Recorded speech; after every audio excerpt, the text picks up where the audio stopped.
Guys, jujur ya, topik PAI kita kali ini kan kesejahteraan umat. Itu tuh berat banget topiknya. Karena kayak topiknya tuh indah banget. Isinya kayak zakat, infak, serta semua orang tuh harus sejahtera. Sedangkan kalau kita lihat di sosmed, realitanya tuh nggak seestetik itu. Banyak orang yang kesusahan. Nah, justru itu blind spotnya lu. Kesejahteraan umat kan nggak akan jalan kalau kitanya cuma FOMO sama teorinya aja, tapi kitanya juga pasti kan. Kan di dalam Islam ada konsep tafakkur kan, atau saling menanggungi. Nah, masalahnya itu kan kita seringkali memandang ke atas kan, dan sering lupa dengan lingkungan sekitar kita. Nah, benar. Kepedulian sosial itu nggak hanya tugas lembaga sama pemerintah aja, tapi tugasnya di lingkungan sekitar kita juga. Nah, Rasulullah tuh pernah ngomong kalau misalnya kita tuh harus saling membantu sama orang yang kesusahan gitu. Iya sih benar, apalagi sistem mutual aid itu munculnya dari lingkungan kita yang paling kecil, yang paling dekat sama lingkungan kita gitu kan. Dan kesejahteraan itu tidak hanya tentang uang, bebas dari cemas dan bisa kuliah itu juga termasuk kesejahteraan mental. Setuju sama Restu, Islam itu memang kesejahteraan itu secara menyeluruh. Tapi ya itu, ngebangunnya butuh empati yang hidup, action yang nyata, dan bukan jadi bahan nilai tugas kelompok kita.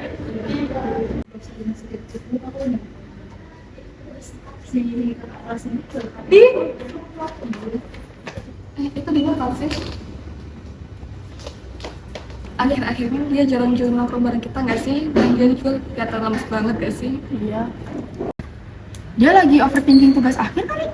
Masih dipanggilin aja. Kayaknya enggak deh, kemarin tuh aku tuh ngeliat si Din itu baru keluar dari ruang dekanat. Tapi kayak nunduk gitu loh, tapi nggak tahu sih. Udah, ayo ikut aku ke toilet yuk.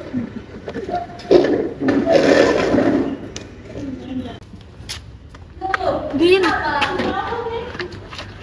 kamu dari pagi udah makan apa belum? Nih aku ada minum, kamu minum dulu Gi, jangan nyiksa diri sendiri. Makasih ya Is. Tapi jujur ya Is, tenggorokanku tuh sekarang lagi seret banget, kayak habis nerima kenyataan yang pahit. Dan aku juga lagi gak nafsu makan ataupun minum. Din, jangan dipendam sendiri dong. Itu soal UKT semester depan kan? Yang di dekanat. Din, itu udah gak bisa benar-benar dapat dispensasi lagi. Bisa, Is, tapi waktunya tuh cuma seminggu aja.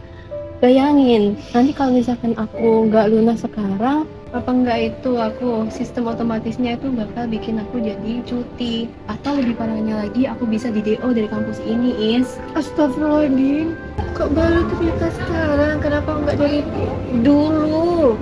Aku kan sahabat, Din, kita kan sahabat. Kita bisa cari solusi bareng-bareng. Aku tahu kita sahabat, Is, tapi aku juga tuh malu mau cerita ke kalian, apalagi teman kelas kita berjalan kayak gitu-gitu aja. Sedangkan aku malah kayak gini, Is. Siapa sih yang mau kayak gini, Is? Aku bingung, Is, mau cari pinjaman kemana lagi, apalagi dalam waktu seminggu itu, Is. Aku malu, aku nggak mau jadi beban ataupun dikasihani sama kalian sendiri.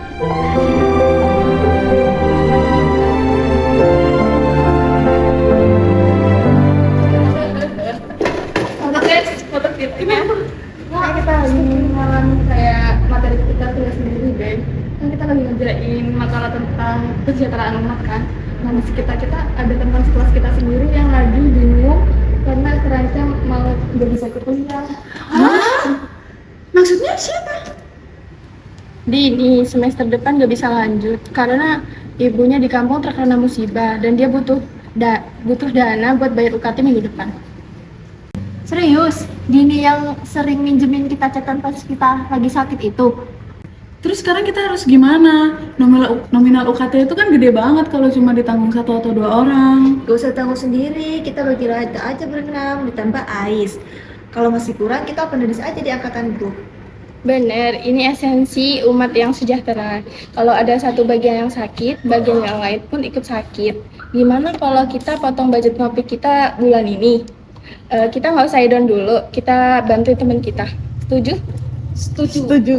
Setuju banget, asli. Aku merasa egois banget sama ini. Yuk kita hitung berapa yang bisa kita kumpulin.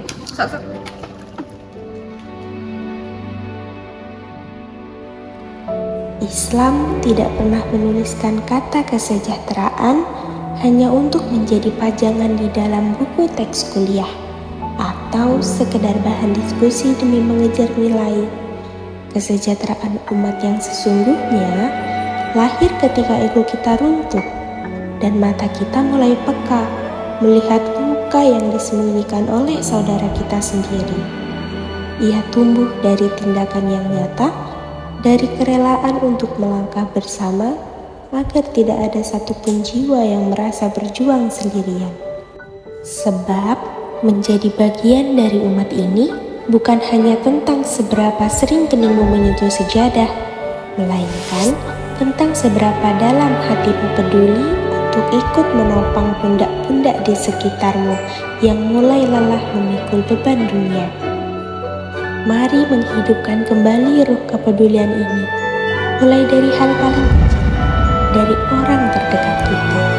Karena di dalam seluruh saudaramu yang teringankan bebannya, di sanalah letak kesejahteraan dan berkah yang sejati.